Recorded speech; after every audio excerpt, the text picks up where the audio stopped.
Newport Beach existed in a permanent state of polished calm. The streets were clean to the point of sterility, the villas aligned like architectural statements rather than homes, and the ocean performed its daily role as a reassuring backdrop. It was a city designed to suggest stability, success, and continuity. For Ava Carter, it had become a place that preserved appearances while quietly erasing people. Her last name had once opened doors without effort. It belonged to conference rooms overlooking harbors, to glossy presentations and zoning approvals that never stalled. After her father's arrest, that same name hardened into a warning. It lingered in databases and whispered conversations, attached to words like investigation, liability, and seizure. The collapse did not arrive violently. It arrived through emails, court filings, and polite notices delivered by people trained not to express sympathy. What remained of her former life was a guest house on the edge of the property, a narrow structure originally intended for visitors who never stayed long. It survived only because it was inconvenient to remove. From its windows, Ava could still see the ocean, though the view felt less like a privilege and more like an accusation. The horizon stayed the same while everything else had shifted beneath her. She lived there quietly, by design. Her routines were deliberate, economical, shaped by the instinct to be overlooked. She worked at a small architectural studio downtown, handling technical drawings and feasibility layouts, work that rewarded precision but not visibility. She dressed plainly, avoided mentioning her background, and learned to accept the subtle recalibration in how people treated her once they recognized her surname. The main house stood sealed behind fencing and motion sensors, its glass reflecting sunlight by day and emptiness by night. Ava rarely approached it. She did not need reminders of what had been lost. Yet the property itself refused to let go of its past. Salt air carried the scent of old summers. Wind moved through palm fronds planted under her mother's supervision. Even the concrete retained faint discolorations from parties dismantled too quickly. She told herself she stayed because moving required money and explanations she could not afford. The truth was simpler and less defensible. This was the last place where her childhood still existed without reinterpretation. Leaving it would mean admitting that the version of her family she remembered had been permanently overwritten. Nolan Reed's return to the city altered the atmosphere before he ever appeared in person. The transfer of ownership arrived as a legal update, precise and unembellished. His investment group had acquired the outstanding Carter debt, and with it the final authority over the estate. The process was efficient, almost elegant in its detachment. There was no need for spectacle. When he arrived, it was without entourage or announcement. Ava noticed him first from across the grounds, walking slowly, hands relaxed, posture balanced in a way that suggested long familiarity with control. He did not scan the house with curiosity, but with assessment. His attention moved methodically, as if he were confirming decisions already made. Nolan Reed did not resemble the men her father once negotiated with. There was no excess in him, no performative charm. His clothing was understated, functional, chosen for movement rather than display. The impression he gave was not of aggression, but of inevitability. He belonged to a category of people who did not rush because time worked for them. Security followed his arrival like a silent rearrangement of reality. New faces appeared at the perimeter.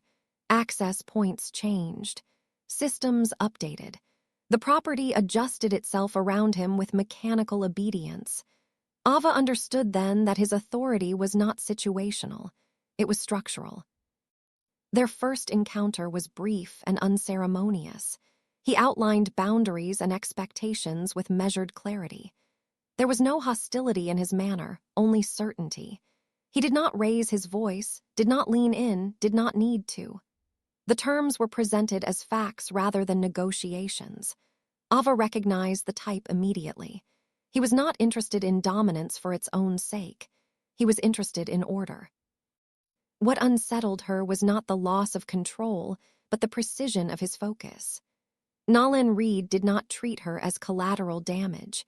He treated her as an unresolved variable. His gaze lingered long enough to register patterns, not emotions. It was the look of someone who cataloged risks before deciding how to neutralize them. For him, the estate was not merely an asset reclaimed from a failed dynasty. It was a location tied to unfinished business. Ava sensed that his presence was motivated by something older than profit, something embedded beneath layers of strategy and discipline. He had not come to erase the Carter name. He had come because of it. Standing on the edge of the property that no longer belonged to her, Ava understood that endurance would no longer be enough.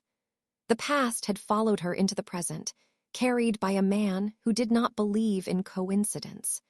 Whatever remained unresolved between their histories had begun to close in, quietly and without mercy. It became clear within days that Ava's presence on the property existed on borrowed time. The transition was not abrupt, but it was thorough. The changes arrived in layers, each one subtle enough to appear administrative, yet together forming a structure that left no room for doubt. Security was replaced first. The familiar faces at the gates disappeared, substituted by men and women who did not acknowledge her beyond necessary protocol. Access cards were reprogrammed. Certain paths across the grounds were quietly redirected, others blocked entirely. The estate reorganized itself around a new center of gravity, and Ava found herself orbiting its edges. Nolan Reed framed everything as optimization. The word appeared repeatedly in internal notices and procedural updates. Storage rooms were sealed pending review. Archives were marked for digital transfer. Workspaces that had once belonged to her mother were closed indefinitely, their contents logged and cataloged by third-party consultants who treated personal history as inventory. Nothing was destroyed, but nothing remained accessible either. It was a cleaner kind of erasure, one that relied on paperwork instead of force. Ava understood the message without it ever being stated outright. Her continued residence was not a right, not even a courtesy. It was a variable under evaluation. The offer came shortly after. It arrived not as a personal conversation, but as a formal proposal delivered through legal counsel, written in language stripped of emotion and intention. Temporary employment within one of Nolan Reed's subsidiary firms. Fixed-term contract. Clearly defined responsibilities. Compensation modest but sufficient. Housing consideration included as a conditional benefit, subject to performance and compliance. She read the document twice before fully grasping its implications. The work itself was precise and deliberately chosen.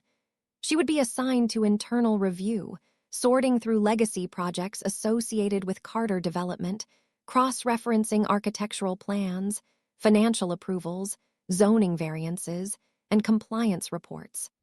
Projects her father had once overseen personally. Structures she remembered visiting as a child. Sites that had once represented ambition and progress, now reduced to data points in a forensic reconstruction.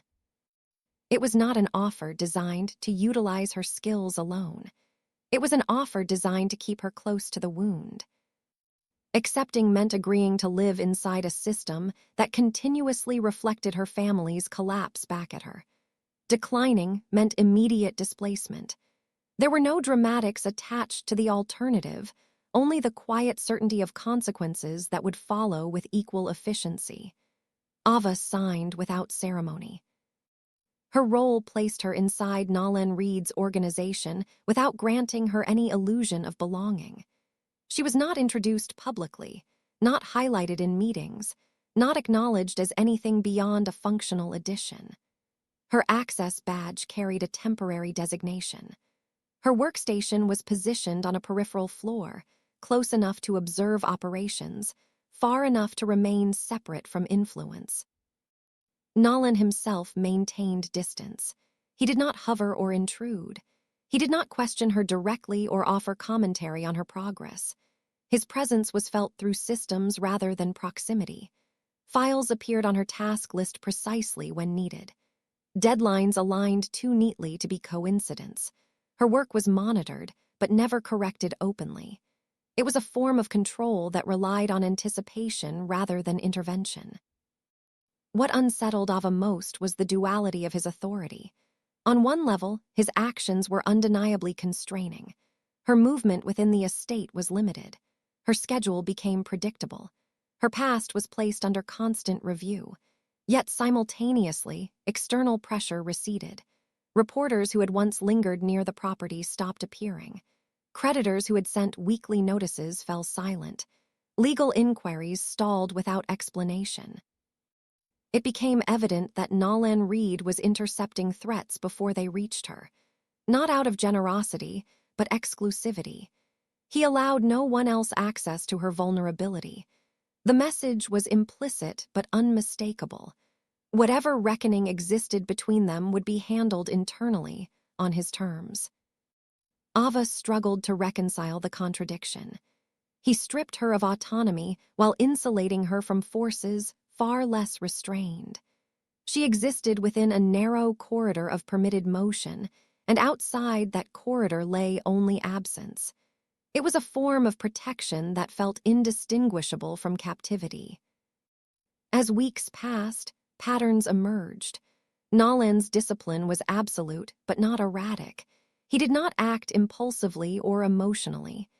Every decision followed a logic that suggested long preparation.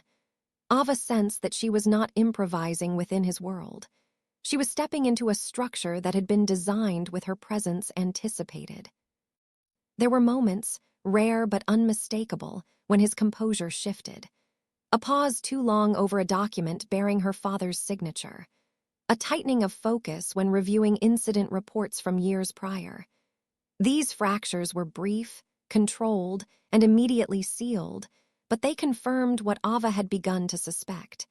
His involvement was not purely professional.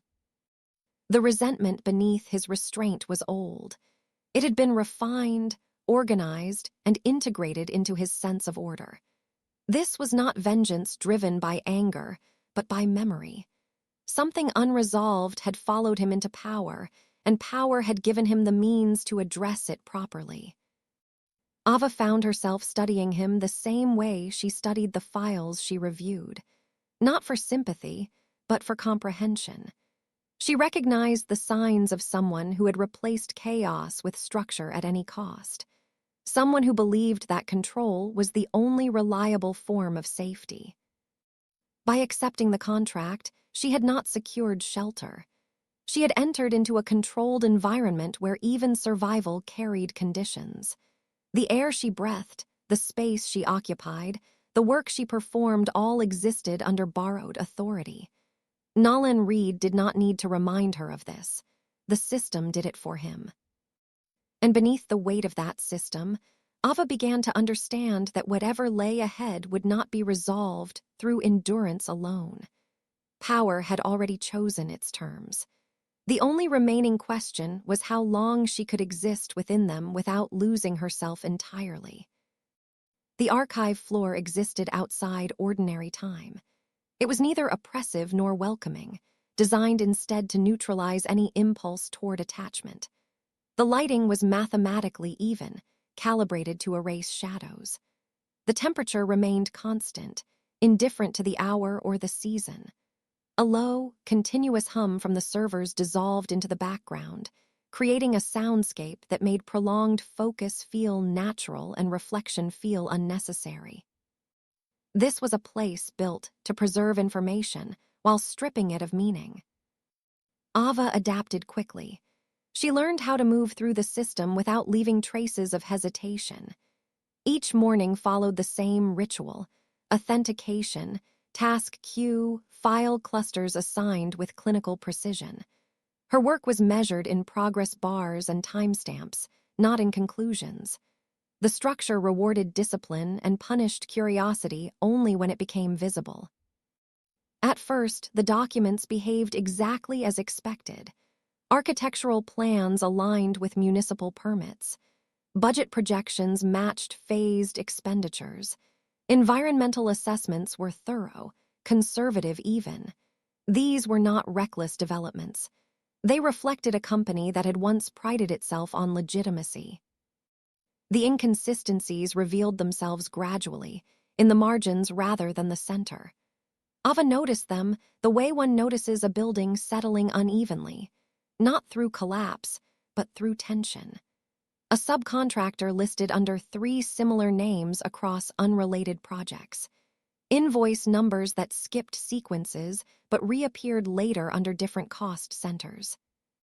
Approval signatures that clustered unnaturally close to regulatory deadlines, compressing what should have been extended review processes into carefully timed approvals. This was not chaos, it was choreography. Her training guided her instincts. Architecture had taught her that structures rarely failed where people expected them to. Weaknesses hid behind symmetry, inside systems designed to appear redundant. These files reflected the same logic. The fraud, if it could even be called that, was not aggressive. It was patient. It anticipated scrutiny and adjusted just enough to survive it. Her father's presence was everywhere, yet nowhere decisive. His name appeared on documents that closed loops rather than initiated them. He signed where momentum already existed. Ava recognized the cadence of his professional behavior instantly. He had always trusted systems more than individuals, believing that delegation was efficiency rather than abdication. The signatures unsettled her most. They resembled his handwriting closely enough to pass, but lacked its imperfections. Her father's writing carried fatigue, small variations in pressure depending on the hour, the pen, the day. These signatures were too consistent, too controlled. They belonged to someone who understood his habits without embodying them. The realization forced Ava to reconsider months of quiet acceptance. She had internalized a simplified version of events because it allowed survival. It was easier to believe in a single point of failure than to confront a system that absorbed responsibility without owning it. The files refused that comfort. They suggested that her father had been positioned, not empowered, close enough to fall, distant enough to be replaced. She worked longer hours without noticing the passage of time. The archive encouraged this dissociation. Screens blended into one another. Data lost its edges. It was during one of these extended sessions, when fatigue dulled her caution, that the anomaly surfaced. A directory appeared during a routine cross-reference, embedded within an internal audit structure. Its label was unremarkable, almost careless. What drew her attention was the timestamp. It predated the acquisition of the Carter debt by several years. Access permissions were active. Ava hesitated. She was acutely aware of surveillance protocols, of how curiosity could be quantified, but the system offered no resistance, no warning, no escalation. The absence of friction felt deliberate. She opened the file. The interface changed subtly, enough to signal a different intent. This was not operational documentation. It was analytical, hierarchical, designed for synthesis rather than record-keeping. Her name appeared at the top. The impact was not immediate shock, but a slow constriction, as if the room itself had narrowed. Ava scrolled carefully, her breathing measured. The file unfolded with methodical thoroughness. Residential histories traced back to her earliest years.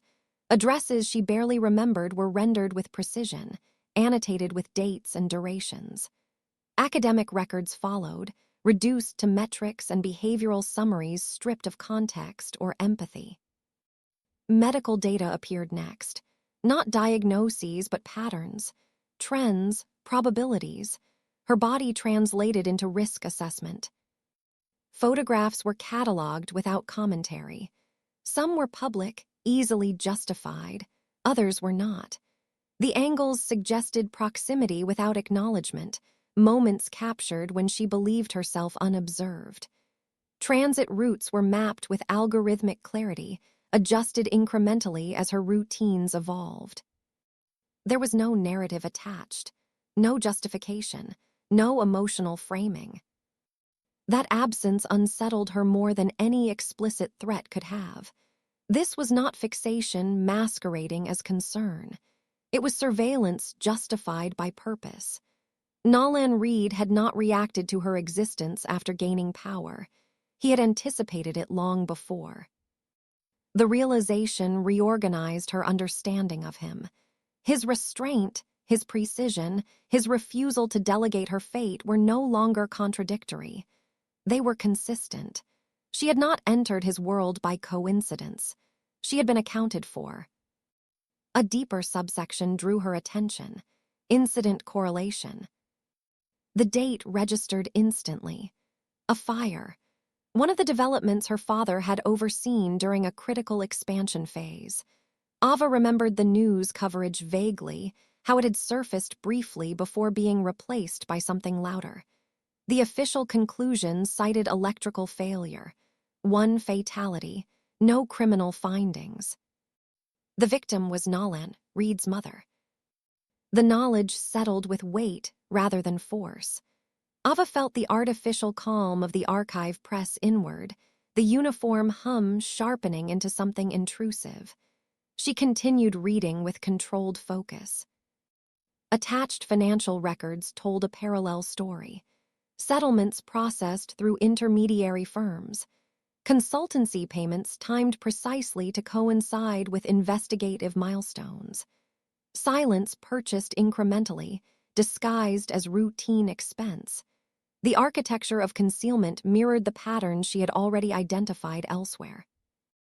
Her father's name appeared again, consistently adjacent to decisions rather than origins. He had been positioned to absorb blame without exercising authority. A buffer, a surface. Ava understood then the nature of Nolan Reed's power. It was not built solely on ambition or intellect.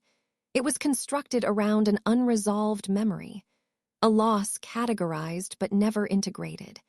He had mistaken proximity for culpability and allowed that assumption to harden into structure. His surveillance of her was not cruelty, it was continuity. She represented the last living connection to the moment that had defined him. By controlling her environment, he controlled the past. By structuring her future, he preserved the version of history that justified his ascent. The realization reframed every interaction they had shared. His discipline was not mercy. It was restraint forged through preparation. His protection from external threats was not generosity. It was exclusivity. He did not allow interference near this wound. Resolution belonged to him alone. Ava logged out with deliberate care, restoring the terminal to its prior state. She returned to her assigned files and continued working, her posture unchanged, her movements precise. Outwardly, she remained compliant.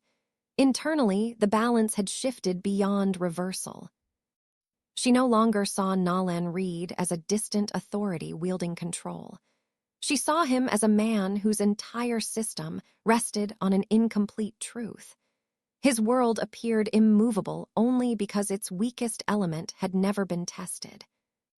The file had not merely armed her with leverage, it had given her understanding. And understanding, unlike power, could not be confiscated. The first sign that the situation had shifted came without alarms. There were no raised voices, no visible breach, no sudden interruption of routine. The estate continued to exist in its usual state of controlled calm, lights embedded discreetly into the landscape, the ocean moving beyond the perimeter with its steady, indifferent rhythm. Yet something in the air changed, subtle enough to register only as unease. Ava felt it before she understood it, a tightening beneath the skin that had nothing to do with fear and everything to do with recognition. The ocean sounded different that night. Its cadence carried a sharper edge, the waves breaking with a hollow resonance that echoed against the rocks below the cliffs. Wind moved through the palms with irregular force, bending them just enough to disrupt their habitual symmetry. Ava stood near the narrow window of the guest house, watching the line where water met darkness, aware that the sense of exposure she felt was not imagined. The property, for all its systems and protocols, was not sealed from consequence. The intrusion did not announce itself as chaos. It arrived as precision. Nalan Reed noticed first. He did not rush, did not raise his voice, did not signal alarm. His attention narrowed, posture shifting in a way Ava had not seen before. The change was almost imperceptible, but unmistakable. He was no longer operating within administrative control. He was reading threat. Security feeds adjusted without instruction. Exterior cameras realigned. Motion sensors recalibrated their thresholds. Somewhere along the perimeter, a sequence of movements unfolded that did not belong to the estate's rhythm. These were not journalists probing for scandal or officials testing jurisdiction. The pattern was too clean, too deliberate. Whoever had crossed onto the grounds had done so with intention and preparation. They were not there for confrontation. They were there for retrieval. Ava understood this with sudden clarity. The file, the documents, the truth that had not yet surfaced but already exerted pressure. Someone else knew enough to move, enough to act before the narrative could be corrected. Nalan did not explain. He did not need to. His response was immediate and absolute. He closed the distance between them without urgency, guiding her away from the guest house and toward the interior corridors that connected to the secured transport route. The estate shifted around them, systems disengaging from public mode and folding inward. Lights dimmed selectively. External access points sealed. The property ceased to be a residence and became something closer to a controlled zone. Ava moved with him without resistance, aware that hesitation would be a liability. The ground beneath her feet felt different once they passed into restricted access areas, the materials changing from decorative to functional, surfaces designed for durability rather than appearance. She noticed details she had never paid attention to before: reinforced glass disguised as minimalism, sound-absorbing panels integrated into walls, corridors curved just enough to disrupt direct lines of sight. The drive out was silent and efficient. The vehicle did not take the coastal road. It cut inland, following routes that bypassed populated areas, moving with practiced familiarity. Ava watched the dark blur of landscape through tinted windows, her awareness sharpened by the absence of information. Nalan did not look back. His focus remained forward, hands steady, movements precise. The service apartment waited beyond the city's visible core, embedded within a structure that blended into its surroundings by design. It was not hidden, but unremarkable, the kind of place no one questioned because it offered nothing worth noticing. Inside, the atmosphere was stripped of all pretense. No personal artifacts, no decorative excess. The space existed to support function, nothing more. Security here was not overt, it was structural. Walls carried weight beyond aesthetics. Doors closed with controlled silence. The air itself felt regulated, filtered not just for comfort but for consistency. Ava understood that this was a place Nalan trusted because it removed unpredictability. Only once they were inside did the full reality of the situation settle in. Nalan moved through the space with the ease of someone who had done this before. Not this exact scenario, but its variations. He checked systems, adjusted parameters, confirmed containment. His actions were economical, each movement serving a clear purpose. There was no hesitation, no improvisation. Whatever fear existed had been processed long before this night. Ava watched him with a new awareness. This was not the posture of a man protecting assets. It was the posture of someone accustomed to operating under pressure, someone who had built his life around anticipating breach rather than reacting to it. The difference mattered. She realized then that his control was not rooted in dominance, but in survival. The thought reframed her understanding of him more completely than anything she had discovered in the archives. Nolan Reed did not seek power because he enjoyed it.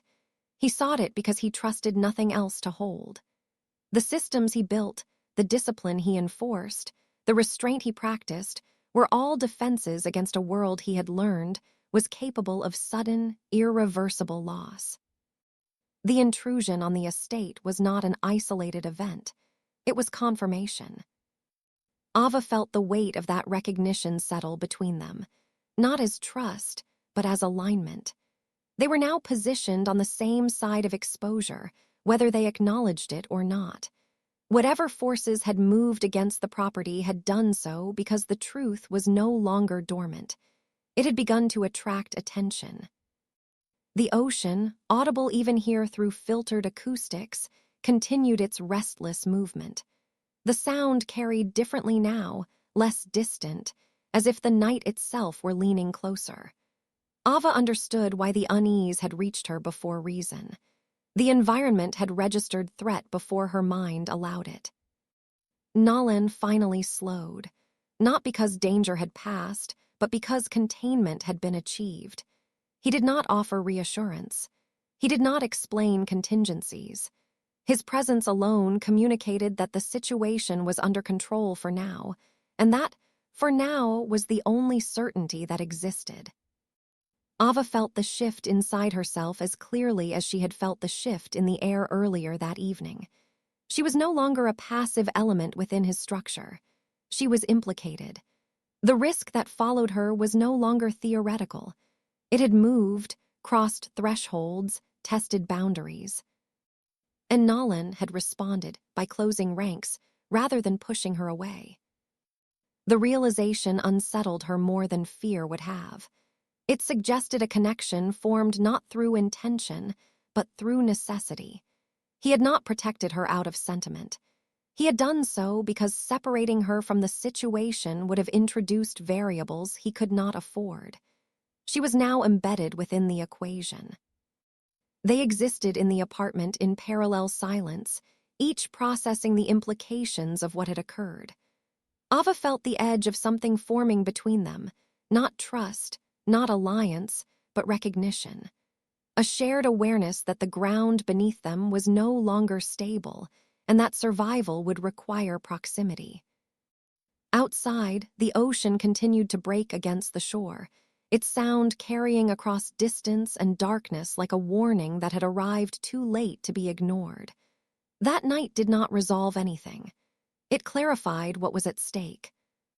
From that moment forward, Ava understood that whatever path lay ahead would not allow separation between truth and consequence.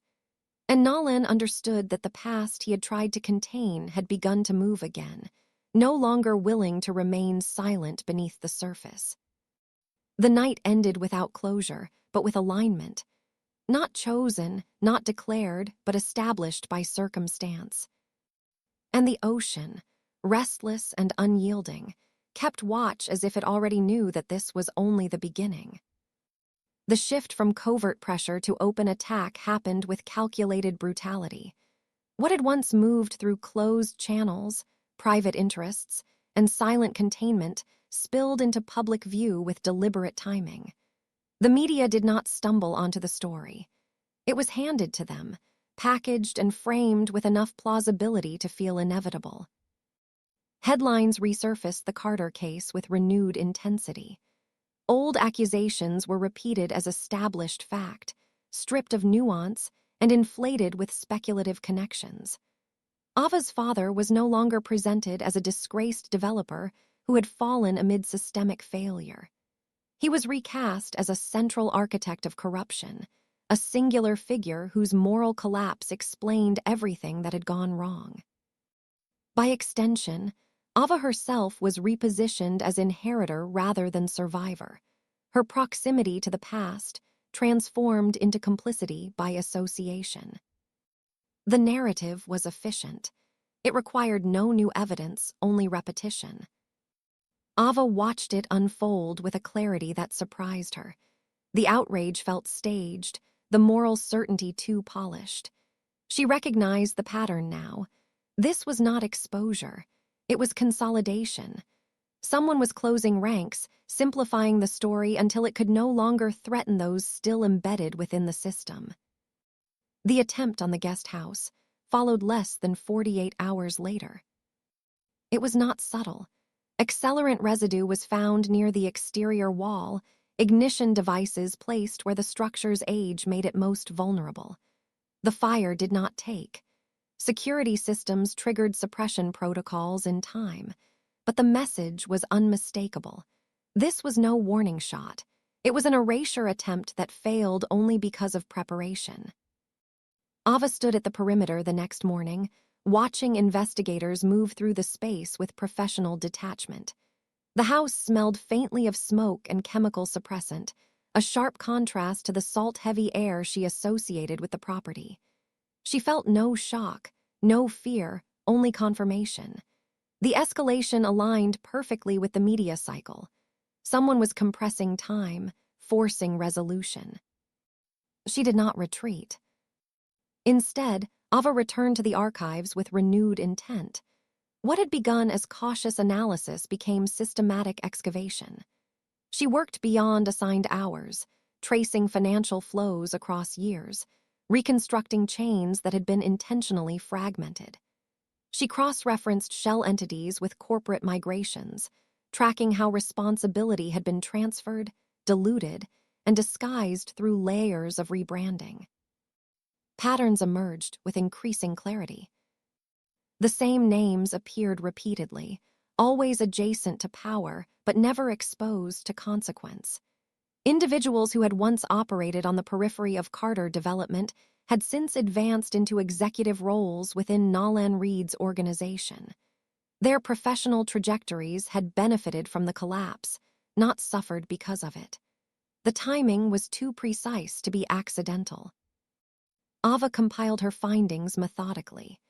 She documented how regulatory investigations had been redirected, how settlements had been structured to suggest closure while preserving operational continuity, how her father's name had been used to absorb attention while others repositioned themselves safely behind corporate restructuring. The picture that formed was not one of innocence, but of exploitation. Her father had been compromised, pressured into compliance, then discarded when his usefulness ended. He had not been blameless, but he had not been sovereign. He had been a surface. Ava understood then why the narrative required such forceful reinforcement. If the truth emerged fully, it would not stop at rehabilitation. It would unravel the legitimacy of current power structures, including those closest to Nolan Reed. For Nolan, the realization was destabilizing. He had built his ascent on certainty.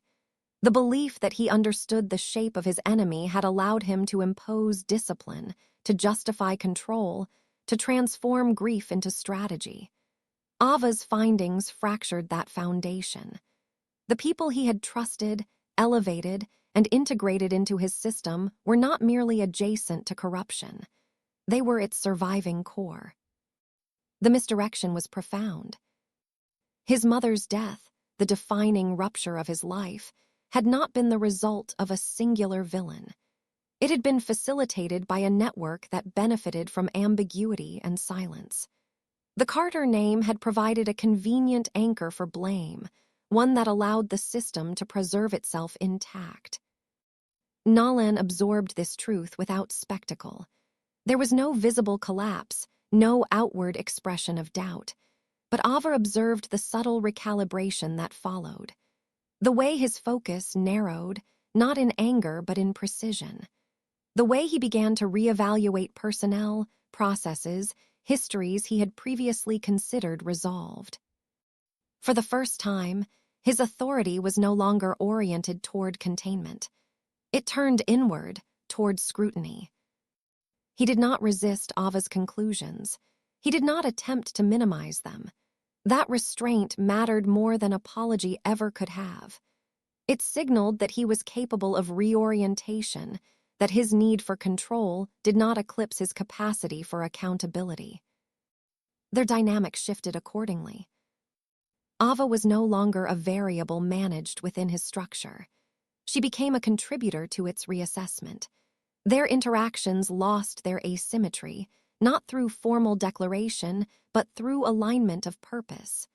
Decisions were no longer unilateral. Information flowed with intent rather than oversight. The point of no return arrived quietly. Nolan initiated internal reviews that bypassed conventional reporting lines. Ava provided documentation that connected disparate entities into a coherent indictment. Together, they constructed a narrative that did not rely on accusation but on inevitability. The truth, once assembled, spoke for itself. The cost of exposure became increasingly clear. If released, the information would dismantle alliances Nolan had spent years cultivating. It would compromise active projects, destabilize markets, and invite legal scrutiny that no amount of capital could fully contain. It would also implicate individuals who still possessed leverage, individuals capable of retaliation. For Ava, the cost was equally stark. Public exoneration would not restore what had been lost. It would reframe it. She would trade invisibility for scrutiny, anonymity for narrative control. The Carter name would re-enter public discourse, no longer as a singular villain, but as a case study in systemic compromise. Neither outcome offered comfort. Yet the alternative, silence, had already proven untenable. The attempt on the guest house underscored that containment was no longer sufficient. The system was defending itself. Delay would only increase collateral damage. Nolan made his decision without ceremony. He chose dismantling over preservation. This choice marked a departure from the logic that had governed his life since his mother's death. For years, he had believed that order emerged from control, that power insulated against loss. Now he recognized the fallacy. Control built on incomplete truth was not stability, it was postponement. By turning against the system that had elevated him, he accepted vulnerability as a necessary cost. Ava recognized the significance of this shift. Nolan Reed was not sacrificing his position for her sake alone. He was recalibrating his understanding of justice. The distinction mattered.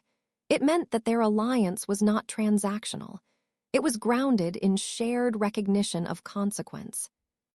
They stood together at the threshold of exposure, bound not by trust, but by commitment to resolution. The version of truth that had governed their lives was broken beyond repair. What remained was not clarity, but responsibility. The obligation to act despite uncertainty, to accept outcomes that could not be controlled. For the first time since her father's arrest, Ava felt agency replace endurance. She was no longer reacting to a narrative imposed upon her. She was shaping the conditions under which the narrative would be rewritten. And for the first time since his ascent, Nolan felt the weight of leadership stripped of illusion. Power no longer functioned as insulation. It became a tool, sharp and dangerous, capable of cutting both directions. Their alliance was not born of trust or affection. It was forged through convergence of loss and accountability. They did not need to name it. The bond existed in the work itself, in the shared risk, in the willingness to dismantle what had once seemed immutable. The truth, once broken open, could not be contained again. Whatever followed would not resemble restoration. It would be transformation, uneven and irreversible. The cost would be high. But for the first time, the cost would be paid by those who had designed the system to avoid it. The broken version of the truth had sustained power long enough. Now it was collapsing under its own weight. They left the city after nightfall, when Newport's shoreline dissolved into a ribbon of lights, and the ocean became an unseen presence rather than a spectacle. The departure was intentional in its quiet. No security convoy, no unnecessary movement, no trace left for curiosity to follow. Nolan chose the route instinctively, avoiding habitual patterns, guiding the car upward as the terrain shifted from manicured roads to winding elevations carved into the hills. The city receded behind them not as an absence, but as a pressure released. Glass towers and illuminated facades gave way to darkness, to contours defined by shadow rather than reflection. The air changed as they climbed, losing its coastal softness, becoming drier, sharper, stripped of salt and illusion. Ava felt the difference settle into her lungs. The world beyond the car seemed less concerned with appearances here. It existed as it was. The house waited above the city, set back from the road, deliberately unremarkable. It did not announce itself as refuge or luxury. Its design resisted attachment. Clean lines, neutral materials, no personal imprint. It was a place built to be used and abandoned without regret. Nolan had chosen it precisely for that reason. It did not ask to be remembered. Inside, the space absorbed them without comment. The lighting was low and functional, calibrated to clarity rather than atmosphere. Windows framed nothing dramatic, only layered darkness and distant elevation. The silence was not complete, but it was honest. No hum of traffic, no distant sirens, no ocean. Just wind moving across the hills, irregular and unscripted. Ava set her bag down carefully, as if the weight it carried could fracture the quiet if handled without intention. The storage device rested inside, smaller than her phone, lighter than the keys she had once carried to a house that no longer belonged to her. It looked insignificant, almost fragile. She understood better than to mistake that for truth. This was not the first time she had faced a choice, but it was the first time the options were fully visible. One path led toward disappearance. Not a dramatic escape, not a life on the run, but a managed retreat. New identifiers, controlled relocation, employment facilitated through intermediaries who specialized in forgetting. The system offered this solution with practiced efficiency.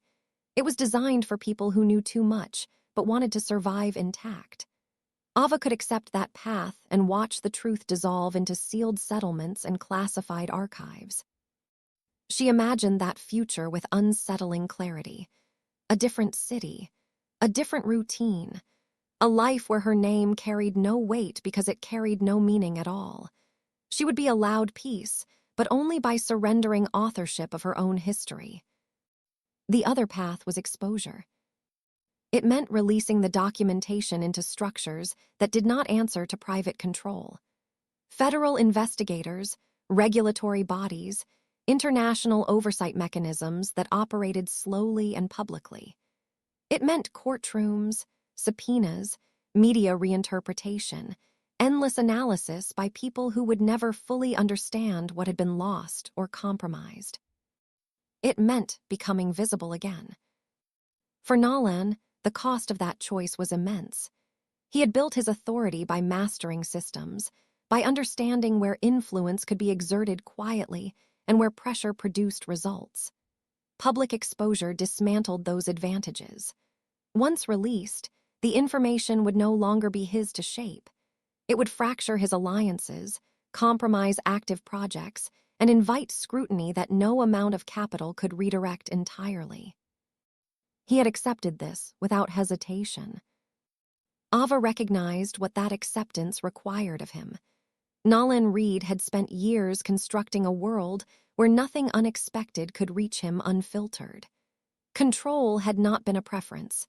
It had been a necessity, a response to loss that had never been properly resolved. The truth she had uncovered did not merely threaten his position. It threatened the logic by which he had survived. To dismantle his own structure meant confronting the possibility that his certainty had been misplaced, that the foundation of his power rested on an incomplete story, that the clarity he had relied upon was, in fact, a simplification that had served others better than it had served him. He did not frame this as sacrifice. He did not romanticize it as justice. He understood it as correction. For Ava, the decision moved along different lines. She had learned early what it meant to be reduced to a narrative. After her father's arrest, her identity had been rewritten without her consent. She had been folded into his collapse, her life interpreted as consequence rather than context. Silence had been presented as dignity, compliance as survival. Living inside that silence had cost her more than visibility. It had cost her coherence. The truth she carried now was incomplete, uncomfortable, and dangerous. It did not absolve her father. It did not transform him into a hero or erase the harm he had enabled. But it disrupted the simplicity that allowed the system to endure unchanged. It introduced complexity where convenience had reigned. To withhold, it would not protect anyone, except those who had designed the structure to absorb blame without consequence. Ava chose completion. The act itself unfolded without ceremony. Systems were accessed, channels verified, redundancies activated. Files moved across secured pathways into networks that did not belong to either of them. Ava watched confirmation indicators appear one by one, understanding that each represented a threshold crossed without reversal. Nothing dramatic followed. The house remained quiet. The hills did not react. No alarms sounded, no immediate response arrived. The systems they had challenged were too large, too entrenched to respond instantly. Consequence would take time to surface, emerging through investigation, resistance, denial, and eventual fracture. What followed instead was stillness. Not the tense stillness of surveillance or restraint, but something looser, undefined. Nolan did not reassert control. He did not retreat into distance. He remained present without occupying space aggressively, as if acknowledging that the rules governing their proximity had shifted. Ava noticed the absence of pressure before she consciously named it. She was no longer being managed, no longer contained within invisible parameters. The risk they now faced was external, shared, no longer structured between them. That realization altered her perception of him. For the first time, Nolan existed in her awareness without the architecture of power surrounding him. Not stripped of authority, but detached from its constant exertion. The restraint that had once read as coldness now revealed itself as discipline shaped by long exposure to loss. Control had been his shield. Now that shield had been lowered, not discarded, but reoriented. Nolan, in turn, saw Ava without the framework that had defined her role in his life. She was no longer a variable to be contained, a reminder of unfinished grief, or a symbol tethered to the past. She was someone whose refusal to disappear quietly had forced him to confront the limits of his own system. The connection forming between them resisted definition. It was not trust, not yet. Trust implied expectation. What existed was recognition, a mutual understanding of cost, of consequence, of what it meant to choose exposure over insulation. They did not seek reassurance from one another. The choice itself had already established alignment. As the night deepened, the house absorbed their presence without resistance. Outside, the hills remained indifferent, shaped by forces older than either of them. Wind moved across the terrain unpredictably, carrying no promise of comfort. Ava felt the shift within herself not as relief, but as grounding. She had not been rescued. She had not been spared. She had acted. That distinction mattered. Her life would not return to anonymity. The Carter name would re-enter circulation, contested and reframed by people who had never known her father or the compromises he had made. Her identity would be examined through lenses she could not fully control. The cost of truth would be ongoing, not finite. Yet she felt no regret. For Nolan, the shift manifested differently. Responsibility no longer pressed solely against authority. It became something distributed, shared not as burden but as acknowledgement. The battlefield he had occupied for years expanded beyond opposition. It now included accountability, an unfamiliar but necessary terrain. When the first hint of light touched the edges of the hills, it did not transform the landscape. It revealed it. Texture replaced shadow. Distance gained definition. The world did not soften, it clarified. Ava stood at the window as morning approached, aware that the city below would resume its rhythms without pause. Traffic would return. Offices would open. Conversations would unfold as if nothing fundamental had changed. But beneath that continuity, pressure had already begun to move. Investigations would follow. Alliances would fracture. Narratives would be challenged, defended, rewritten. The process would be slow, uneven, and resistant to control. Ava understood that this was not an ending. It was a repositioning. Her future would no longer be dictated by inherited guilt or imposed silence. It would be shaped by an act she had chosen with full awareness of its consequences. That knowledge did not grant peace, but it granted authorship. Nolan joined her in that awareness without claiming it. He did not frame the moment as redemption or transformation. He understood that clarity required no ceremony. What mattered was direction. They stood aligned not by necessity alone, but by a shared refusal to continue living inside a fractured version of reality. The bond forming there was untested, fragile, and unprotected by illusion. It carried no guarantee of permanence. But it was real. As the city awakened below, Ava felt something steady replace the vigilance she had carried for so long. Not certainty, not safety, something quieter and more durable. The knowledge that she was no longer alone in bearing the cost of truth. This was not a story of salvation. It was the beginning of a path where connection emerged not despite danger, but because both had chosen to face it without retreat. Story written and directed for Dark Hearts Collection. Thank you for being part of this silence between storms. More stories soon.